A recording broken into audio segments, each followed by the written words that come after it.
I think really what we need to think about is the fact that we have a large housing stock worth over 5 trillion in the UK. Amongst that housing stock, 20% of those were built before 1919 and 24% were built after the 1980s.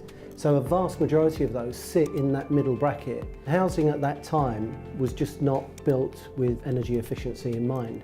What we've been doing typically in the UK is incremental measures. So we invest in single measures quite often, things like loft insulation, cavity wall insulation, which are cheap, pay for themselves quite quickly with the energy savings. We've often done that without thinking about the whole house and without thinking about the future and what happens next. So what do we do to actually make those homes good places to live, warm, affordable, and of course with all the environmental benefits for the global challenge that we've got to reduce carbon emissions?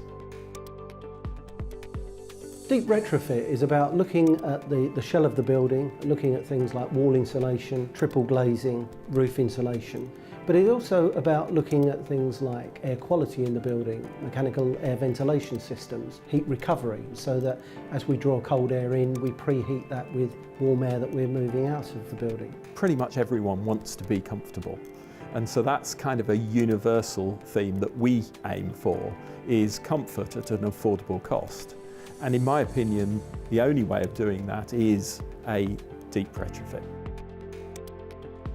There's physical health benefits, less respiratory disease, but there's also mental health benefits of people not having to worry so much about financing and budgets and how do they juggle between heating and eating.